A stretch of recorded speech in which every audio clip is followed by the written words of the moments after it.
Xo'p, demak do'stlar, unaqada biz hozir endi darsni boshlaymiz, chunki ko'pchilik aytayapti, yaxshi ko'rinishni boshladi. Ko'rindi yaxshi. Demak, kelinglar, bugun qolib ketgan darsimiz bor edi bizani. Biz o'tgan darsda tahlillovchi belgilarni o'tishni boshlagandik. Biz bitta belgida ya'ni 31 belgida qolib ketdik. Bizda 31 belgidan endi davom etamiz. O'tgan safar undan oldingi darsimizda tahlillovchi belgilarni o'tdik. Endi tahlillovchi belgiga oid testdan ishlaymiz. Bugun ikkinchi qismi bo'ladi. Xo'p, kelinglar 31-testdan boshlaymiz. 31-test bu savol berilganki, bu yo'l belgisi nimani bildiradi? Ko'rib turgan yo'l belgimiz yuk avtomobillarida quvib o'tishni taqiqlaydi. Quvib o'tish faqatgina yuk avtomobillariga taqiqlaydi. Ya'ni 3,5 tonnadan ortiq bo'lgan yuk avtomobillar bu belgi o'rnatilgan yo'lda quvib o'tishlari taqiqlanadi. Shu sababli kelinglar variantlar orasidan o'qib to'g'ri javobni topishga harakat qilamiz. Bizda F1 javobda aytib qo'yilganki, 40 kilometrdan kam tezlikda kelayotgan yakka yoki yon kajavasi bo'lmagan ikki g'ildirakli mototsikllar va velosipedlardan tashqari barcha mexanik transport vositalarini quvib o'tishni taqiqlanadi deyildi. Bu yerda barcha mexanik transport vositalari deyilgan, lekin unday emas. Bu yerda faqatgina yuk avtomobillari quvib o'tish taqiqlanadi. Shu sababli F1 javobi bu yerda xato javob hisoblanadi va keyingi javobni o'qib ko'ramiz do'stlar. Ruxsat etilgan to'la vazni 3,5 tonnadan ziyod bo'lgan yuk avtomobili bilan 40 kilometrdan kam tezlikda ketayotgan yakka transport vositalaridan tashqari barcha transport vositalarini quvib o'tish taqiqlanadi. Ya'ni aytayotgan narsasi, ruxsat etilgan to'la vazni 3,5 tonnadan ziyod bo'lgan yuk avtomobili ketyapti. Uning yo'lda faqatgina istisno tariqasida 40 kilometrdan 40 km/soat tezlikdan kam harakatlanadigan yakka tartibda harakatlanadigan transport vositasidan tashqari barcha transport vositalarini quvib o'tish taqiqlanadi. Shu sababli biz to'g'ri javob sifatida F2 variantini qabul qilsak bo'ladi. Undan keyingi test ko'ramiz. Bunday avtopoyezdning ko'prikdan o'tishiga ruxsat etiladimi? Ko'radigan bo'lsak, bizda avtopoyezd, ya'ni tirkamaga ega bo'lgan yuk avtomobili, bu yerda ko'prik bor, bizda ko'prik bor va ko'prik oldidan, ko'prik boshlanishidan oldin bizda taqiqlovchi belgi qo'yilgan, ya'ni to'la vazn, ya'ni vazn miqdori cheklangan belgisi. Ya'ni ko'rib turadigan bo'lsak, bizda 5 tonna deyilgan, ya'ni bu yerdan ko'prikdan faqatgina 5 tonnagacha bo'lgan transportlar harakatlana olishi mumkin. Demak, bizda ko'radigan bo'lsak, bizda avtopoyezd birinchi tirkamasi, ya'ni o'zining yuki 5 tonna, undan keyingi tirkamasi 4 tonna. Umumiy hisobda bizda 9 tonnaga aylanyapti. Lekin bizda aytilayotgan belgi 5 tonnadan ortiq transportlarning harakatlanishi mumkin emas deyilgan. Shu sababli bizda to'g'ri javob harakatlana olmaydi degan javobni qidirib topib belgilashimiz kerak. Xo'p, bizdan so'ralgan savol ruxsat etiladimi deyilgan, yo'q, bizda taqiqlanadi degan belgini bosishimiz kerak bo'ladi. Xo'p, demak, do'stlar, undan keyingi savol bizda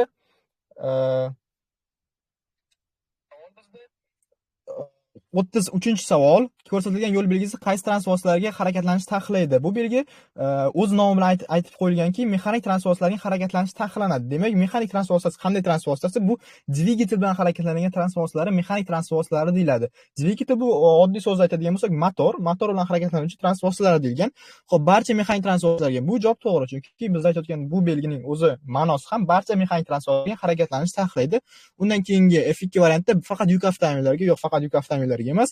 F3da barcha avtomobillarga, yo'q, barcha avtomobillarga emas, balki faqatgina mexanik, ya'ni motor dvigatel bilan harakatlanadigan transportlarga harakatlanishni taqiqlaydi. Xo'p, undan keyingi savol bizda ko'rsatilgan qaysi belgilar sizga yashash manzilingizda avtomobilda o'tishga ruxsat beradi? Bizda aytilayotgan narsa, bu belgi o'rnatilgan bo'lsa ham, biz yashash joyimiz o'sha belgi o'rnatilgan hududda bo'ladigan bo'lsa, avtomobilimizda harakatlansak bo'ladi. Xo'p, kelinglar birinchi navbatda ko'rib chiqamiz, belgilarning nomlari nima va ularning vazifasi nima? Bizda A belgi, ya'ni harakatlanish taqiqlanadi belgisi, ya'ni o'sha ko'chaga yoki o'sha belgidan keyingi yo'nalishda harakatlana olmaymiz. Bizda B belgi kirish taqiqlanadi belgisi, ya'ni o'sha ko'chaga yoki o'sha ko'chada o'sha belgidan keyingi yo'nalishga kirishimiz mumkin emas. B, ya'ni V, hozirgi vaziyatda kirif alifbosidagi V belgi bizda mexanik transport vositalarining harakatlanishi taqiqlanadi. Lekin bizda ikkita istisno borki, ya'ni A va V javoblaridagi ko'rsatilgan belgilarda agar biz o'sha hududda yashasak, ya'ni o'sha ko'chadan bizni yashash manzilimiz bo'ladigan bo'lsa, harakatni davom ettirsak bo'ladi belgilaridan qat'iy nazar. Chunki bu belgilar o'sha joyda xizmat ko'rsatuvchi, masalan, xizmat korxonalarga xizmat ko'rsatuvchi transport vositalariga, o'sha joyda yashovchi transport vositalariga bu belgilar tatbiq etilmaydi. Shu sababli bizda to'g'ri javob hozirgi vaziyatda A va V belgilar o'rnatilgan ko'chalarda yashash manzilimiz bo'ladigan bo'lsa, harakatlanishimizga ruxsat etiladi. Xo'p, bizda to'g'ri javob bizda F3 da berilgan, faqat A va V. Undan keyingi savol, shatakka olib harakatlanishingiz mumkin deyilgan. Qaysi yo'nalishga? Bizda ikkita yo'nalish mavjud. A yo'nalish va B yo'nalish. Ko'rib turadigan bo'lsak, bizda qizil avtomobil qora avtomobilni shatakka olib ketyapti va to'g'ridagi ko'chaga qaradigan bo'lsak, tirkamali yuk avtomobillarining harakatlanishi taqiqlanadi degan belgi o'rnatilgan. Bu belgini aytib o'tganmanki, o'tgan darslarimizda bu belgi o'rnatilgan joyda shatakka olish ham bir vaqtning o'zida taqiqlanadi. Demak, bizda hozirgi vaziyatda qizil avtomobil shatakka olgan holda B ko'chaga yura olmaydi, chunki belgi buni taqiqlayapti. Faqatgina hozir bizda bittagina variant qoldi. Bu A yo'nalishga harakatlana oladi. Ya'ni o'ngga burilib A yo'nalishga harakatlansa bo'ladi. Shu sababli biz to'g'ri javob sifatida faqat A yo'nalish bo'yicha degan javobni topishni belgilashimiz kerak. Bu yerda hozir bizda F1 variantida faqat A yo'nalish bo'yicha deb aytib qo'yilgan. Hop, demak bizda keyingi savol, qaysi yo'l belgisi barcha transport vositalarining harakatini istisnosiz taqiqlaydi? Ya'ni hech qanday istisnolar yo'q. Bu belgi o'rnatildi, demak hech qanday transport vositasi bu ko'chaga kira olmaydi. Ya'ni umuman bu ko'chaga kirishning iloji yo'q degan belgi. Xo'p, ko'radigan bo'lsak, bizda A belgi kirish taqiqlanadi belgisi. Bu belgida ham deyarli istisnolar yo'q, lekin ba'zi bir istisno bo'lishi mumkin. Bu degani, agar siz ko'rgan bo'lsangiz kerak, bu belgi o'rnatiladi va kirish taqiqlanadi deyiladi, lekin o'sha joyda korxonada ishlayotgan ishchilar kirishi mumkin. Masalan, bu belgi o'rnatilgan bo'lsa, korxonalarning oldiga kirish taqiqlanadi belgisi, lekin o'sha yerda ishlovchi korxonaga kiruvchi avtomobillar kirishi mumkin, lekin bu belgi o'rnatilgan ko'chalarga kirish mumkin emas. Faqatgina korxonalarga kirish mumkin deb o'ylayman men, chunki bu belgini o'sha joylarda ko'rganman. Xo'p, B belgisi bizda xatar, ya'ni xatar belgisi. Bu belgi xatar bo'layotgan joylarga o'rnatiladi. Bu bo'lishi mumkin qishloq yo'llarida, tasavvur qiling, agar u yoqda qanaqadir virus bo'layotgan bo'lsa, o'sha yo'llarga o'rnatilishi mumkin. Ba'zi bir hududda virus yoki qanaqadir xavf-xatar tarqalgan bo'lsa, o'sha ko'chaga kirish, ya'ni o'sha ko'cha hududdan o'tish mumkin emas. Ya'ni xavf-xatar belgisi o'rnatilishi mumkin. Bu belgi bizda to'g'ri javob sifatida qabul qilinishi mumkin, chunki bu belgi har qanday transport vositasining harakatlanishini taqiqlaydi. Demak, bu belgini o'rnatdimi, hech qanday istisno yo'qki, bu belgini buzib o'sha ko'chadan yoki o'sha hududdan harakatlanishga. Bizda to'g'ri javob sifatida B variantini qabul qilsak bo'ladi. Xo'p, demak, undan keyin bizda berilgan savol, ushbu yo'l belgisi ta'sir oralig'ida sizga odam tushirish, chiqarish yoki yuk ortish, tushirish ruxsat etiladimi? Demak, ko'rsatilgan bizda ko'rib turgan belgimiz to'xtab turish taqiqlangan belgisi, lekin bizda hozirgi vaqtda to'xtab turish belgisi 10 minutdan ortiq to'xtab turishni taqiqlaydi. Ya'ni bu belgida 10 minutgacha bo'lgan vaqt mobaynida to'xtasak bo'ladi. Bizda odam tushirish, yuk ortish yoki tushirish 10 daqiqagacha bo'lgan vaqtdan kam bo'lishi mumkin. Shu sababli bizda hozirgi vaziyatda bizga ruxsat etiladi. Ya'ni faqatgina odam chiqarib tushirish, yuk ortish va tushirish uchun bu belgi ta'sirida to'xtasak bo'ladi. Faqatgina to'xtab turmasak bo'ldi. Ya'ni 10 daqiqagacha to'xtab odam tushirib yoki chiqarib yuk ortib olsak bo'ladi. Shu sababli to'g'ri javob ha degan belgini belgilaymiz. Xo'p, bizda keyingi savol do'stlar, ko'rsatilgan yo'l belgilaridan qaysi bir taqiqlovchi belgilar ilgari kiritgan barcha cheklovlarni bekor qiladi? Demak, bizda so'ralayotgan narsa taqiqlovchi belgilar kiritgan barcha cheklovlarni bekor qiladi. Demak, biz e'tibor berishimiz kerak, barcha cheklovlarni deyilgan. Bizda faqatgina bitta belgi bor ediki, taqiqlovchi belgilar oldin kiritgan barcha cheklovlarni bekor qiladi. Xo'p, demak, u variantni aytishdan oldin kelinglar bir barchasini ko'rib chiqamiz. Bizda A ko'rsatilgan belgisi faqatgina bitta belgining bekor qiladi. Ya'ni u belgi ham quvib o'tish taqiqlangan degan belgini bu bekor qiluvchi belgisi, lekin bu barcha cheklovlarni bekor qilmaydi. Undan keyingi belgi bizda yuk avtomobillar quvib o'tishi taqiqlangan hududning oxirini bildiradi. Ya'ni o'sha belgini faqatgina yuk avtomobillari uchun quvib o'tish taqiqlangan belgisini bekor qiladi, lekin barcha belgi, ya'ni taqiqlovchi belgilarni kiritgan belgilarni bekor qilmaydi. Undan keyingi belgi bizda V variantda bu barcha cheklovlarning oxiri, ya'ni barcha cheklovlarni bekor qiladi. Shu sababli biz to'g'ri javob sifatida V ni qabul qilsak bo'ladi. Bizda G harfi bilan belgilangan belgi ham faqatgina asosiy yo'l belgisi deb nomlangan belgini bekor qiladi, ya'ni asosiy yo'lning oxirini ko'rsatadi. Shu sababli bizda barcha deb so'ralgan. Bizda to'g'ri javob esa V variant, bizda F1 variantida berib qo'yilgan. Xo'p, undan keyingi savol, ushbu belgilardan qaysi bir haydovchining shu joydagi yashash yoki ishlash joyiga yetib borishiga monelik qilmaydi? Demak, bizda hozirgi vaziyatda bitta variant bor.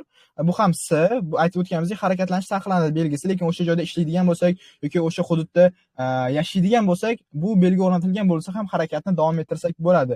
Bizda A va B bu yashaydigan bo'lsak ham yoki u hududda istiqomat qiladigan bo'lsak ham yoki u hududda ishimiz bo'ladigan bo'lsa ham kirishimizni taqiqlaydi. Faqatgina hozirgi vaziyatda biz S javobini qabul qilsak bo'ladi. Xo'p, demak do'stlar, undan keyingi savol, qaysi belgi xavfli yuk tashiyotgan transvoslarning harakatlanishini taqiqlangan deb nomlanadi. Ya'ni xavfli yuk tashuvchi transvoslarning taqiqlovchi belgi qaysi biri deb so'ralyapti. Bizda C variant. Bu belgining o'z nomi ham shunaqa, ya'ni xavfli yuk tashuvchi transvoslarning harakatlanishi taqiqlangan deb nomlangan belgi.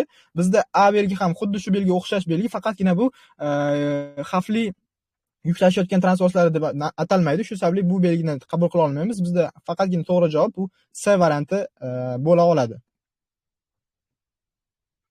Xo'p, demak do'stlar, bizda keyingi savol ushbu belgi qaysi turdagi transvoslarni to'xtamasdan o'tishlarini taqiqlaydi. Ya'ni qaysi transvoslari bu yerdan to'xtamasdan o'ta olmaydilar deb aytilgan. Bu belgi o'zi bojxona deb nomlanadi va bu belgining maqsadi ham barcha transvoslarni to'xtab, keyin harakatini davom ettirishni ta'minlash. Ya'ni bu 205 stop belgisiga o'xshash belgi va deyarli o'sha belgi bajaradigan qoidalarni kiritadi. Ya'ni bu belgini ko'rganda ham, ya'ni bojxona belgisini ko'rganimizda ham to'xtab, keyin harakatimizni davom ettirishimiz kerak. Ya'ni to'xtamasdan harakatlanish taqiqlanadi. Xo'p, bu belgi barcha turdagi transvoslarga taalluqli. Ya'ni faqatgina mexanik yoki faqatgina yengil yoki yuk avtomobil degan joyi yo'q. Barcha transvoslarning to'xtab, keyin harakatlanishini talab qiladi. Xo'p, keyingi savol quvib o'tishga taalluqli belgilarni ko'rsating. Ya'ni bizda faqatgina quvib o'tishga deb aytilyapti. Xo'p, bizda bu belgi bizni biroz chalg'itayotgan bo'lishi mumkin, chunki bu belgi faqatgina ogohlantiruvchi belgi va tirbandlik haqida ogohlantirish beradi, lekin hech qanday quvib o'tish haqida bizga ma'lumot bermaydi. Bizda A va C belgilar bizga quvib o'tishni taqiqlovchi belgilar. A belgi barcha turdagi transvoslarga quvib o'tishni taqiqlaydi. C belgi esa bizda faqatgina yuk avtomobillariga quvib o'tishni taqiqlaydi, lekin baribir ikkala belgi ham bizda quvib o'tishga taalluqli bo'lgani uchun A va C degan javobni belgilaymiz. Xo'p, do'stlar, bizda keyingi savol qaysi belgilar yuk avtomobillariga quvib o'tish taqiqlangan hududining oxirini bildiradi degan. Xo'p, bu belgi biroz chalg'ituvchi do'stlar. Bu savol biroz chalg'ituvchi demoqchi edim, uzr. Hozirgi vaziyatda bizda qaysi belgi faqatgina yuk avtomobillariga, ya'ni yuk avtomobillar uchun o'rnatilgan taqiqlovchi belgining, ya'ni quvib o'tish taqiqlanadi belgisining oldini oladi, ya'ni oxirini bildiradi deyilgan. Xo'p, biz to'g'ridan to'g'ri B variantini belgilab qo'ysak bo'ladi. Bu chunki bu belgining o'zi ham, ya'ni yuk avtomobillarining quvib o'tish taqiqlovchi hududning oxiri deyilgan. Lekin bizda shu bilan birga A va B belgilari ham to'g'ri, chunki bu belgi o'rnatilgan vaqtda ham yuk avtomobillariga quvib o'tish taqiqlangan hisoblanadi, chunki bu barcha turdagi transvoslarga quvib o'tishni taqiqlaydi. Shu bilan birga yuk avtomobillariga ham. B belgi esa bu barcha turdagi transvoslarga, ya'ni barcha turdagi transvoslarga, barcha turdagi, ya'ni taqiqlovchi belgilar kiritgan cheklovlarni olib tashlaydi. Shu sababli bizda hozirgi vaziyatda uchala javob ham to'g'ri, chunki B variant o'z-o'zidan yuk avtomobillar quvib o'tish hududining oxirini bildiradi. Va A variant esa yuk avtomobillar ham bu variant, ya'ni barcha transvoslarga kirib ketadi. Bizda V variant esa bu barcha belgilarni, ya'ni barcha taqiqlovchi belgilar kiritgan cheklovlarni olib tashlaydi. Shu sababli biz to'g'ri javob sifatida barchasini belgilashimiz kerak. Hozirgi vaziyatda bizda F4 varianti berilgan, A, B, V degan javoblarni belgilaymiz. Xo'p, bundan keyingi savol ushbu yo'l belgisi qanday maqsadda qo'llanadi? Hozir biroz oldin ham bu belgi chiqqandi, faqatgina bizdan bunday savol emas, boshqa turdagi savol bergandi. Hozir bizda so'rayotgan narsa maqsadi nima deyilgan. Xo'p, bizda variantlar orasidan o'qib ko'ramiz va eng to'g'risini tanlashga harakat qilamiz. Variantlar orasidan o'qib ko'radigan bo'lsak, majburiy tarzda tezlikni kamaytirish uchun, to'xtamasdan o'tishni taqiqlaydi, ehtiyot choralarini ko'rish uchun. Xo'p, bizda bu belgining nomi ham, ya'ni maqsadi ham bitta, to'xtamasdan o'tishni taqiqlaydi. Shular biz to'g'ri javob sifatida eng to'g'ri, ya'ni eng to'liq berilgan javob sifatida F2 javobini olsak bo'ladi. Xo'p, undan keyingi savol ushbu yo'l belgisi nimani bildiradi? Xo'p, biroz oldin ham bu belgini ko'rdik va faqatgina 3 ta variantlar orasidan tanlab olgandik. Hozirgi vaziyatda bu belgining ma'nosini so'rayapti. U biroz oldin berilgan savolda esa ma'nosini berib, ya'ni belgining nomini berib, qaysi biri deb so'ralgan edi. Hozirgi vaziyatda bizdan faqatgina belgining rasmini berib, mazmunini, ya'ni belgining maqsadini so'rayapti. Xo'p, bu belgi xavfli yuk tashiyotgan transvoslarga harakatlanishni taqiqlaydi. Xo'p, xuddi shunaqa deb berilgan variantlar orasidan ko'rib chiqamiz. F1 da xavfli yuk tashiyotgan transvoslarning harakatini taqiqlaydi. Bu to'g'ri javob. F2 da esa og'ir yuk tashiyotgan transvoslarning harakatini taqiqlaydi. Yo'q, unday emas. Bu faqatgina xavfli yuk. O'shani adashib qo'ymasligimiz kerak. Ba'zi bir insonlar adashib qo'yadi, og'ir yuk tashiyotgan deb belgilab qo'yadi, lekin unday emas. Bu yerda hozir xavfli yuk tashiyotgan transvoslarga faqat harakatini belgilaydi, harakatini taqiqlaydi. Keyingisi portlovchi va tez alangalanadigan yuk tashiyotgan transvoslarning harakatini taqiqlaydi. Yo'q, unday emas. Biroz oldin ko'rgandagi savolda A variantiga ko'rgan bo'lsanglar, transvosasiga olovni rasmi turgan edi. Ya'ni u ham taqiqlovchi belgi, u faqatgina portlovchi va tez alangalanadigan yuk tashiyotgan transport vositalarning harakatini taqiqlovchi belgi hisoblanadi. Hozirgi vaziyatda so'ralayotgan narsa xavfli yuk tashiyotgan transport vositalarning harakatini taqiqlaydi. Ya'ni bu belgining nomi xuddi shunday. Shu sababli biz to'g'ri javob sifatida F1 variantini qabul qilamiz. Xo'p, demak do'stlar, bizda keyingi savol ushbu yo'l belgisi qaysi transport vositalarining harakatini taqiqlaydi, harakatlanishini taqiqlaydi. Xo'p, hozirgina ko'rgan savolimiz, demak, variantlar orasida qarab ko'ramiz va bizda to'g'ri javob xavfli yuk tashiyotgan transport vositalari degan variantni topishimiz kerak. F1 javobda ruxsat etilgan to'la vazni 3,5 tonnadan ortiq bo'lgan yuk avtomobillarining yo'q, unday emas. F2 variantda xavfli yuk tashiyotgan transport vositalarining harakatlanishini, bu to'g'ri javob. F3 da barcha javoblar to'g'ri. Yo'q, bizda F1 varianti to'g'ri emas edi. Shu sababli biz to'g'ri javob sifatida F3 ni qabul qila olmaymiz. Bizda eng to'g'ri javob bu F2, ya'ni xavfli yuk tashiyotgan transport vositalarining harakatlanishini taqiqlaydi. Xo'p, demak do'stlar, bizda yuk avtomobili haydovchisi qaysi yo'nalishda harakatlanishga ruxsat etiladi? Xo'p, demak, ko'radigan bo'lsak rasmda chorrahaga yaqinlashib kelyapti transport vositasi, deyarli chorraha. Bizda to'g'riga yurish mumkin. Ya'ni 4 ta yo'nalishda yo'l bor. Hozirgi vaziyatda ko'k avtomobil uchun 3 ta yo'nalishda yo'l bor. To'g'riga, o'ngga va chapga. Xo'p, bizda to'g'riga belgi o'rnatilgan ekan, bizga yaqinlashib ko'rsatilgan. Bu yuk avtomobillarining harakatlanishini taqiqlovchi belgi. Xo'p, lekin bizda bir narsa bor edi. Har doim ko'rgan bo'lsak, bu yuk avtomobiliga qandaydir son yozib qo'yiladi. Ya'ni qaysidir nechadir tonnadan miqdordan ortiq bo'ladigan bo'lsa, o'sha transport vositalariga harakatlanish taqiqlanadi deb nomlangan belgi edi. Lekin men bir narsani aytib o'tganim, agar hech qanday raqam yozilmagan bo'lsa, hech qanday raqam aniqlashtirib kelinmagan bo'lsa, bu 3,5 tonnadan ortiq transport vositalarining harakatlanishini taqiqlaydi deyilgan edi. Xo'p, hozir bizda ko'radigan bo'lsak, transport vositamiz bizda kelayotgan yaqinlashib kelayotgan yuk avtomobili 3,5 tonna emas, balki 3 tonna. Bu degani, bu transport vositasi bu ko'chaga yurishga haqqi bor, ya'ni harakatlana oladi. Agar bu 3,5 tonna yoki 3,5 tonnadan ortiq bo'ladigan bo'lsa, bu ko'chaga harakatlana olmasdi. Shu sababli hozirgi vaziyatda bu taqiqlovchi belgi hozirgi yaqinlashib kelayotgan transport vositasiga taalluqli emas. Xo'p, biz variantlar orasidan ko'rishimiz kerak. Hozirgi vaziyatda transport vositasi faqat to'g'riga va o'ngga harakatlana oladi. Lekin ba'zi bir insonlar savol berishi mumkin, nimaga chapga yoki qayrilib ola olmaydi deb savol berishi mumkin. Lekin hozirgi vaziyatda ko'radigan bo'lsak, bizda bir yo'nalishda ketayotgan transport vositamizni ikkita harakatlanish tasmasi bor, ya'ni ikkita polasa mavjud. Har doim biz aytganmiz, chapga yoki burilish, chapga qayrilib olish uchun faqatgina chetki chap tasmadan harakatlanib, burilib olish yoki qayrilib olishni amalga oshirish mumkin deb aytganmiz. Hozirgi vaziyatga transport vositamiz bizda chetki o'ng tasmadan harakatlanib kelyapti. Chetki o'ng tasmadan qayrilib olish yoki chapga burilish mumkin emas. Shu sababli bizda to'g'ri javob faqatgina to'g'riga yoki o'ngga degan javob variantini topib belgilashimiz kerak. Xo'p, bizda F1 javobda to'g'riga va o'ngga deyilgan. Bu hozir bizda to'g'ri javob. Ba'zi insonlar adashib qoladi, o'ngga, chapga va orqaga yoki faqat o'ngga yoki faqat barcha yo'nalishlarga deb belgilab qo'yishlari ham mumkin. Men aytib o'tganimdek, hozirgi vaziyatda chapga yoki chapga burilishi yoki chapga qayrilib ola olmaydi, chunki bu chetki o'ng tasmadan harakatlanib kelyapti. Hozirgi vaziyatda demak eng to'g'ri javob bu to'g'riga yoki o'ngga F1 variantini belgilasak bo'ladi.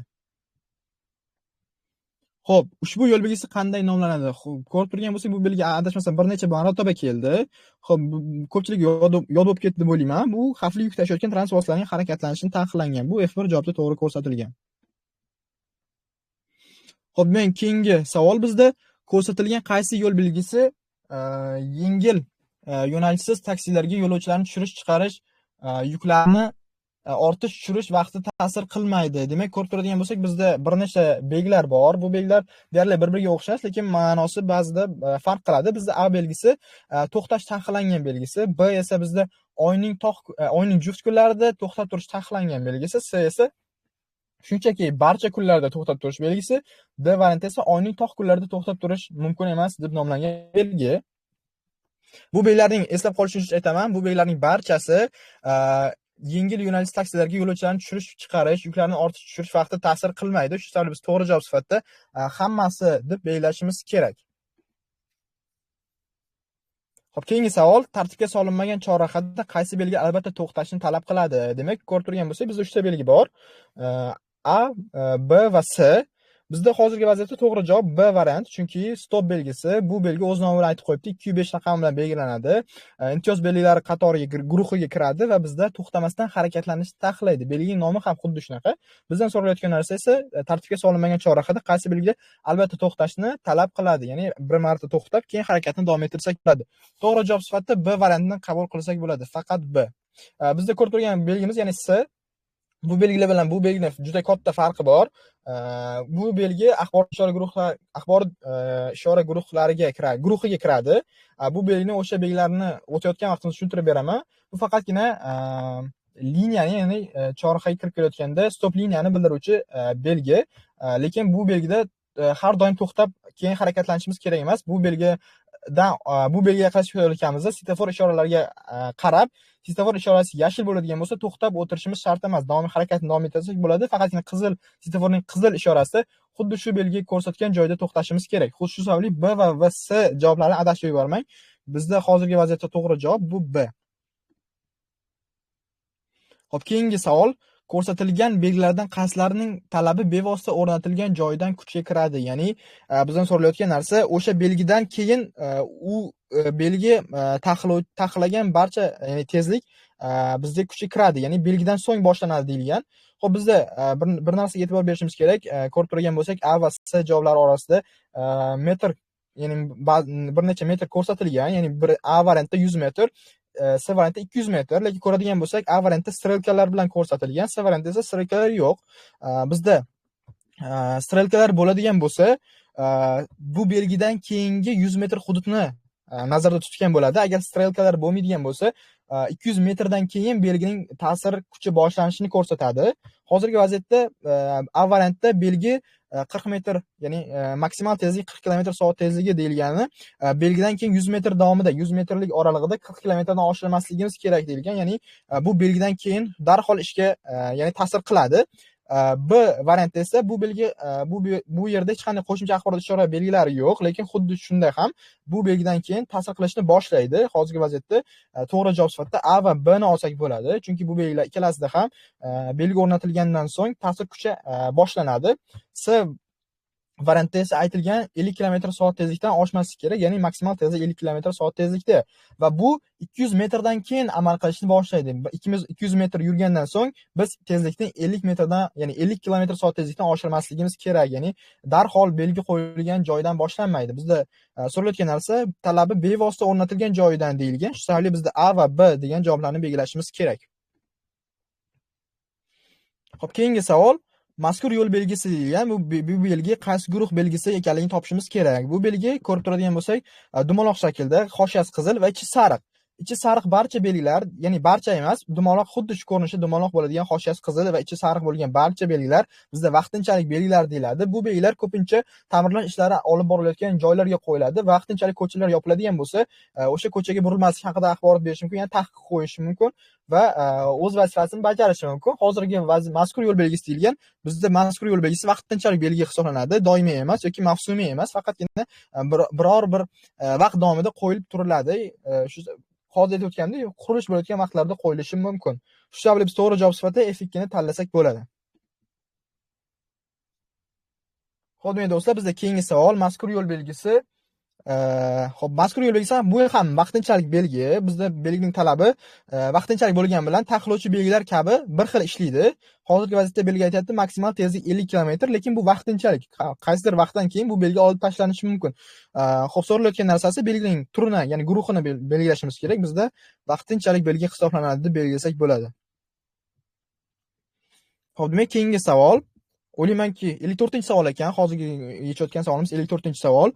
Bu belgi o'rnatilgan joyda tirkamali yengil avtomobilni harakatlanishga ruxsat etiladimi, ya'ni ruxsat beriladimi deyilgan. Xo'p, ko'rib turadigan bo'lsak, bizda yengil transportdagi avtomobil orqasiga tirkama osib olgan va to'g'riga harakatlanishi kerak, lekin bizga to'g'riga ko'chaga bizda belgi bor, ya'ni yuk avtomobillarining tirkama bilan harakatlanishi taqiqlanadi degan belgi bor. Lekin bir narsaga yaxshilab e'tibor beramiz. Bu belgi faqatgina yuk avtomobillariga tirkama bilan harakatlanishni taqiqlaydi, lekin yengil avtomobillarga tirkama bilan harakatlanishni taqiqlamaydi. Ya'ni yengil avtomobil bo'ladigan bo'lsa, tirkamangiz bo'ladigan bo'lsa harakatlansangiz bo'ladi. Yana bir narsani unutmasligimiz kerak. Bu belgi bir vaqtning o'zida shatakka olishni ham taqiqlaydi. Hozirgi vaziyatda bizda shatakka olish emas, balki faqatgina tirkama bilan harakatlanish sodir bo'lyapti. Agar bu yerda oq transport vositasi boshqa transport vositasi shatakka olib kelayotgan bo'lsa ham taqiqlangan bo'lar edi. Hozirgi vaziyatda u shatakka olmayapti, balki tirkama bilan harakatlanib kelyapti. Shu sababli biz to'g'ri javob sifatida ruxsat etiladi degan variantni bersak bo'ladi. Bizda ruxsat etiladi degan variant F2 da berilgan. Shu sababli F2 variantini to'g'ri javob sifatida qabul qilamiz. Xo'p, bizda oxirgi savol, ya'ni taqiqlovchi belgilarga oid oxirgi savol, 55-savol. Qaysi belgilarda oyning juft kunlarida to'xtash mumkin? Ya'ni so'ralayotgan narsa, oyning juft kuni bo'ladigan bo'lsa, biz to'xtashni amalga oshirsak bo'ladi. Xo'p, belgilarning nomini birinchi navbatda e'tibor bilan aytib o'tamiz. 329 belgisi bu oyning tog' kunlarida to'xtab turish taqiqlangan belgisi. 330 belgisi esa oyning juft kunlarida to'xtab turish taqiqlangan belgisi. Lekin biz savol bizni hozirgi vaziyatda chalg'ityapti. Bizdan so'ralgan narsa to'xtash mumkin deyilgan. Bu belgilar esa faqatgina to'xtab turishni taqiqlaydi, lekin to'xtashni taqiqlamaydi. Shu sababli bizda har ikkisida mumkin degan javobni belgilashimiz mumkin, chunki ikkala belgi ham hozir aytib o'tgandek faqatgina to'xtab turishni taqiqlaydi. To'xtash va to'xtab turish ikkalasi boshqa narsa, ya'ni to'xtab turishning vaqti uzunroq bo'ladi. To'xtash bu 10 daqiqagacha bo'lgan vaqt davomida to'xtab turish hisoblanadi. Xo'p, demak, hozirgi vaziyatda biz to'g'ri javob sifatida F3 ni qabul qilsak bo'ladi, ya'ni har ikkisida ham mumkin. Xo'p, demak do'stlar, hozirgi vaziyatda biz tugatdik. O'tgan dars 30-savolgacha yechib tugatgandik. Hozir esa 55-savolgacha yechib tugatdik. Kimdadir qanaqadir savollar bo'ldi? Men o'ylayman hammaga tushunarli bo'ldi, chunki men o'zim qo'limdan kelgancha hammasini tushuntirishga harakat qildim.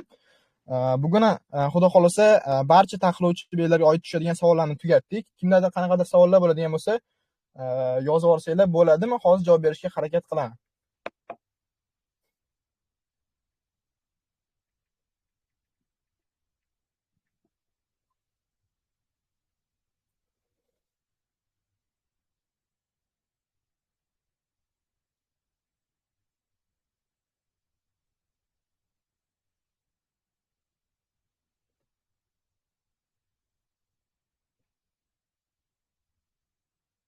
Xo'p, bugungi dars bo'yicha qanaqadir savollar bo'ldimi?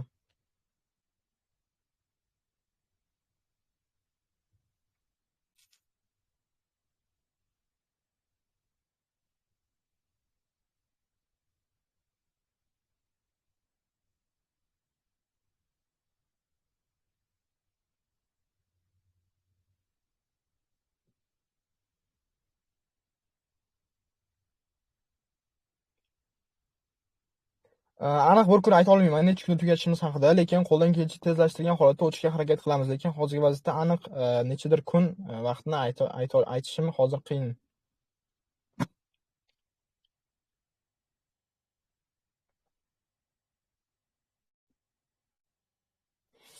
Do'stlar, agar kimgadir ovoz eshitilmagan bo'lsa yoki ekran ko'rinmagan bo'lsa yoki kechroq kirgan bo'lsa, darsni zapis qilib oldim, u guruhga tashlanadi, ya'ni kanalga tashlab qo'yaman.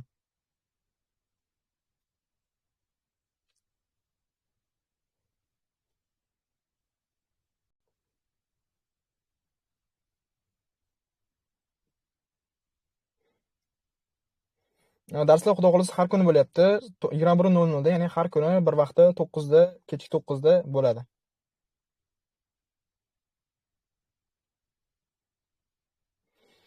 Ha, darslar tekin, mutlaqo bepul.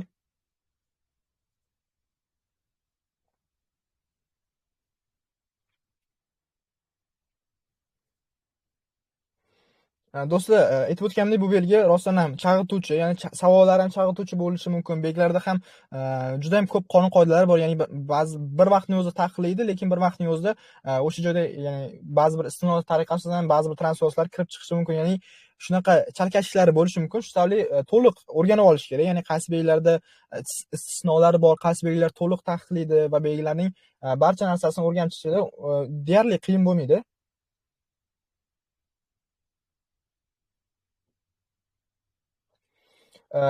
Imtihonda tushadigan savollar xuddi shunaqa savollar, ya'ni rasmlari ham bir xil bo'ladi deyarli, savollari ham, variantlari ham bir xil bo'ladi. Hozirgi vaqtda shu testlarga, ya'ni hamma biletlarga chiqsanglar, o'sha biletlar orasidan tushadi.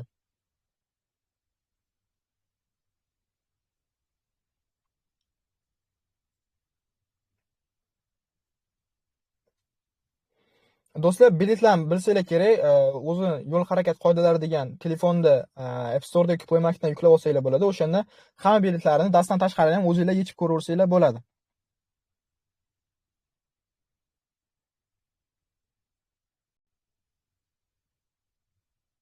Biletlarni olish uchun mana aytdim-ku hozir, telefonda App Store da yoki Play Marketdan yo'l harakati qoidalari deb o'rnatib oladigan bo'lsanglar, programma bor, ya'ni ilova bor shunaqa, o'rnatib olib, barcha beltlar o'ta tekin, hammasini yechib ko'rsanglar bo'ladi o'zinglar uchun.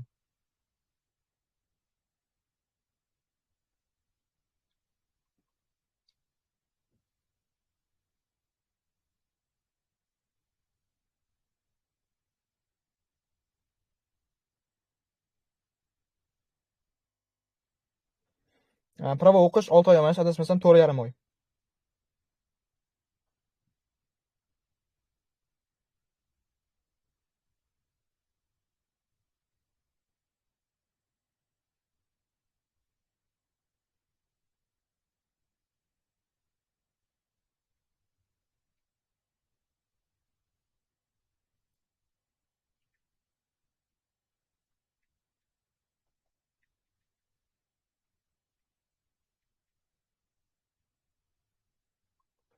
Kompyuterga ham olib bo'ladi. Kompyuterda ham topsa bo'ladi. U ptest.uz deb yozadigan bo'lsanglar, kompyuterda ham testlar kelib chiqadi. Ya'ni testlarni topsanglar bo'ladi.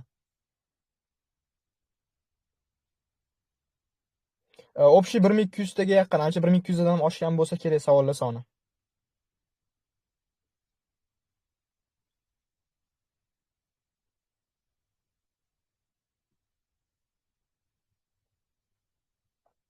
Xo'p, men do'stlar, agar e,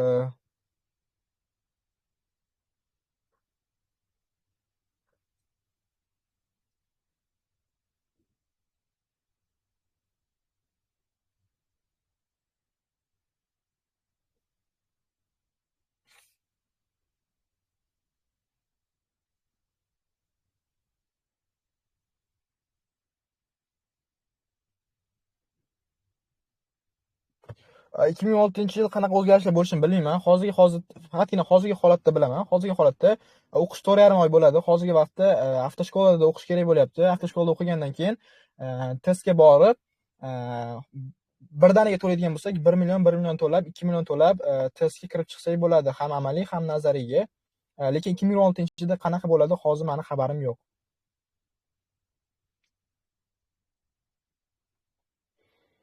Hozir o'rganayotgan narsalarimiz do'stlar, testga topshirish uchun, testga borib topshirish uchun avtoshkolada o'qigan bo'lishlar kerak. Agar avtoshkolada o'qimagan bo'lsanglar, borib topshira olmaysizlar.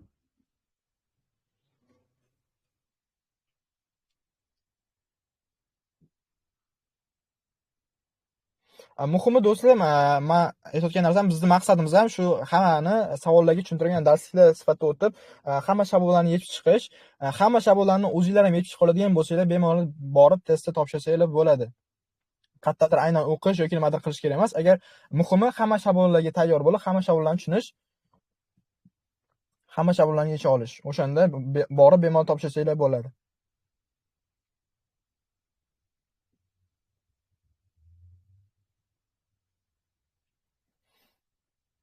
Yangi savollar ham bor. Ha, bizda ham hozirgi ko'radigan bo'lsak, приложениеlar ham o'rnatilgan, ya'ni yo'l patrul, uzr kechasiz, yo'l harakat qoidalari degan ilovada ham ko'rsangiz, yangi savollar qo'shilib boryapti.